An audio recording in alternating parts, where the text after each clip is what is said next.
All right, guys, it's another one of them days. It really makes you wonder. The comedy, let the comedy ensue. It did not go as planned today. I was planning on getting a whole lot more done today. Instead, we ended up doing some repair slash maintenance on the baler for the day. So we're getting a clutch slippage alarm, and let me spin you around. So your operator's manual on a lot of balers says to shut the belts off and then dump the bale. Whether people do or not, that's up to them, but that's what the owner's manual say. So Heston says, hey, we're going to just put a clutch here. So then right when the bale's done wrapping, then what it will do is it shuts the pickup and the belts and everything off, dumps the bale, and then when the gate is coming back down, then the clutch kicks back in. So the tractor, you don't have to worry about start and stopping your PTO every bale. And when the bale plops out, there's no damage of the belts rubbing on the bale the wrong way and ruining the net wrap. And then the belts also stay under tension, so there's no chance of, when they untension on other brands and they keep running, there's a chance you can flip them. But that can't happen because when the gate's open, the belts aren't turning and they're still under tension. So anyhow, we're getting a clutch alarm. So we're doing some diagnosing, and I'm like, I don't know. And I inspected the clutch, and I took a shim out to make the clutch solid. And the alarm still came on, and we got looking around, and this sensor was tapping this little cog wheel. And like, okay. So I just adjusted him back a whisker, and then the alarm went away, left Karen out to bail, and a couple bales later, she called back and she said, hey, it's not working. You're like, ruh-roh. She said it made a funny noise, and she said, so I just shut it off, and I'm calling you. And that's perfect. I mean, that's she's learning how to be a good operator by noise.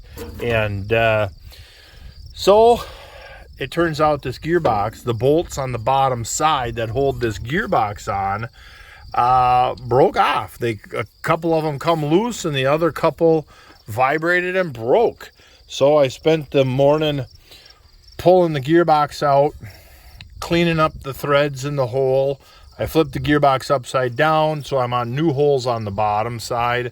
Got longer bolts, Loctited the heck out of them, and then serviced the gearbox while we're there. Change oil, rinse it in gas, put new oil in it, gave the gearbox a good service, and then just kind of checked the baler over. And I noticed this chain is out of spec. This chain is kind of wore, so I should just get, that's a number 80, so I need 2 boxes of number 80 and then a couple boxes of number 60. Might as well replace these other chains. We're getting close to 2,500 bales on it, and so might as well do a little, might as well just roll on new chains all around the baler this year and be done with it, So yeah, let's go check the wheat. All right, so we're at the dryer, trying to get it full of wheat. I'm not a wheat grower yet. I'm still a wheat grower in training. So, let's see, it would have been Tuesday. Tuesday, I combined some wheat, went around the headland and chewed a few kernels. You're like, God, good, hard, crispy kernels. But apparently that headland is a lot drier than the rest of the field. Made a couple rounds and opening up the field, and you're just like, oof, that feels pretty wet. That feels pretty wet. And so I dumped it in the grain cart, came home, and I got my air tube. In fact, it's right there. There's my little air tube. Had that guy, screwed that guy into the grain cart, and so then Wednesday we had stuff to do. Wednesday night, Thursday morning, I checked the fan, and it's hot air coming out, and you're like, ruh-roh, that's not good. So I pulled the wagon under the grain cart, opened the gate, no wheat come out. It was already kind of packed, moisture packed in there. So there you are, poking it all down with a stick. We got it into the wagon and then into the Toxwick dryer. Let it churn for the night till it got cold. You could feel the heat coming off that stuff. Let it cool down. Friday evening after the farm show, Midwest Alice Acres was with me, and it took both of us to get that auger in that old Toxwick, that big vertical auger. Went to start the dryer, and you could see the grain temp was kind of getting hot, and you're like, "Rrr, rrr." And it took both of us to get that big auger running, but it got running, got the wheat cooled down, put it in the wagon with that air tube again, and it stayed cool the whole time. And you're like, nice. And so I pulled a moisture sample here the other day, and it was still 20%. I'm like, holy crap.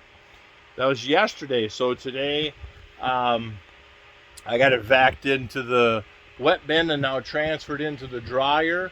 And so I'll get a splash of wheat. Yet tonight I want to try get another wagon load, so then I can get a wagon load into here so I can finish filling the dryer, so I can get the dryer turned on and get that stuff, some moisture cooked out of that wheat. But yeah, live and learn. Patience is something that I need to improve on. I don't know. They always say, you know, when you think, all the old timers around here that grew a lot of small grains, they always said, when you think it's ready, take a couple weeks off. And apparently I thought it was ready a couple weeks too soon. That's one of them goofy fields that north headland is pretty dry, and then the slopes, water seeps out them slopes, and in my wheel tracks, when I was foliar feeding and spraying, there was some green wheat down in there. And so let's go give it a try tonight, see if we can't get another hopper in a wagon so we can at least get this filled up and get that dryer on tomorrow. I would love to figure out how to get my rotation going. Instead of corn and beans, do wheat, hay, you know, a legume alfalfa clover mix for whether it's 1 year, 2 years, 3 years, whatever, and then corn, then back to wheat and hay instead of the corn and soybeans. I believe with the oncoming fertilizer issues and world demand, I think that would really fit my farm operation better. And as the cow herd goes bigger, we're going to need more hay acres as well. I don't know. I'm just really trying to figure out how to make this wheat work better. It's not a big yielder, so in our area it's tough for wheat to take over a soybean crop, except when you bring in the fact that I can green manure behind it and hopefully have fertilizer dollars out here. You can see that pretty green spot right there. That's the draw. And so, but boy, that sure is kind of pretty. That's really pretty right there. I like that. I don't like to see the grass, but it looks pretty. But yeah, this will be kind of a fun field. The green manure, and then strip till some corn out here next year. That'll really get this field going. I don't know. I'm just having fun with this wheat. It turned out good. Price is good. Inputs aren't too bad. With wheat as high as it is, it actually can buy some acres, because we're going to have a wonderful straw crop. And you take that straw bale right here, them beef cows are going to eat the crap out of that thing. Yeah, yep. I hope I can make this work. It's more fun to combine, I'll tell you that. I'd rather be out here just worried about is my air conditioning going to work or not, versus snow's coming. We have to hurry up and panic and get them beans out and fighting mud, fighting cold, sleet, wet, rain. Oh, gosh, soybeans are not fun usually. Some years you roll through them all and you're like, oh, that ain't so bad. Other years you're like, screw this. Screw this. Pretty sunset.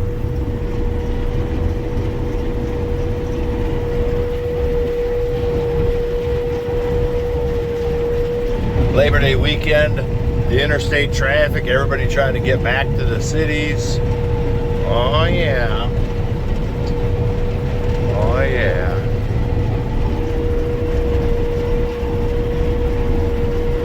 That's just pretty. That's just pretty. I suppose we can't see anything. Nope. Kind of hard to see in the tank.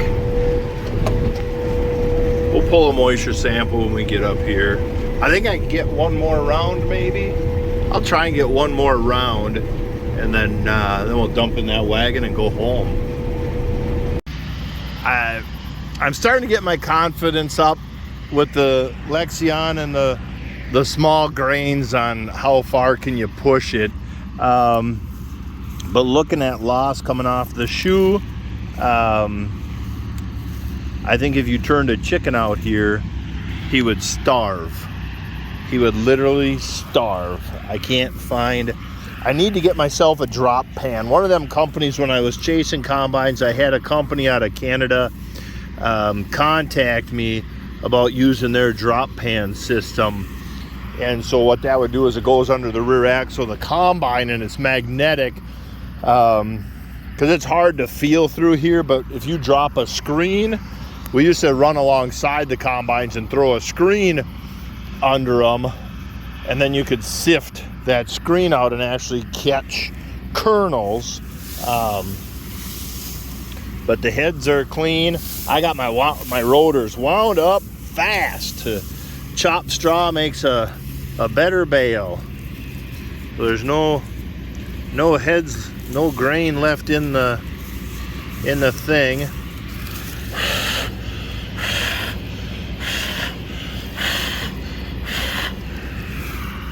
There's a couple kernels. There's a couple kernels. 40 feet, and I don't remember my math. I'd have to pull up my Kloss app to be 40 feet, 10 kernels in a square foot, whatever that is. I'll look at that when we make our next trip, but it's kind of nice, you know, just 40 feet at 4 miles an hour and just whoop, and I slow way down in the green. But up here, just 4 miles an hour, and she's just rolling. Oh, Super Trooper down there. Well, let's make one more round and get home. So I looked up on my Kloss CMOS Advisor app, and you enter the head width, the crop yield, are you dropping in windrow, and the chassis that you're on. And it tells me that what I'm seeing in the windrow out of the rotors is about 1/10 of a bushel lost per acre. That is really impressive, especially since I really didn't set the combine. All I did was just go in here and you select crop, you enter wheat, and then just load Lexion settings, turn on the separator, and hit the load button, and it just sets the combine for you.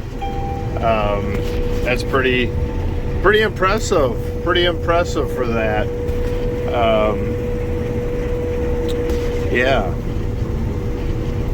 For an old auction special style combine, I'm pretty impressed with the old girl.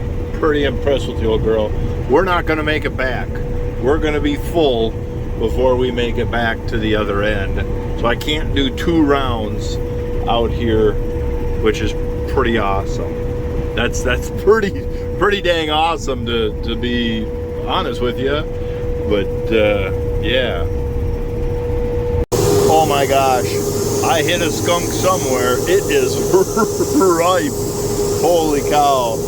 Right here on the head and then into the cab. It is just ripe.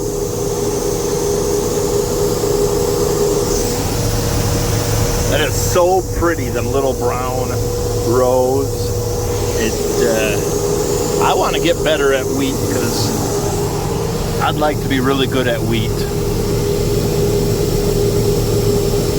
A lot of grasshopper this year. We'll pull a moisture and test weight, see where we're at. Other than the grasshoppers crawling around, that's a pretty nice sample. I got the sieve really open, both bottom and top. Lexion's, that's kind of normal for them, but yeah, that's nice. Let's get our sample and do some testing. About a 57. You take that couple points of moisture out, so we'd say 58-pound test weight. I don't know, just one little sample, but hey, that's a pretty good crop. I'm very happy. All right, guys, I'm going home. Thank you very much for watching and enjoying my comedy on my first time wheat.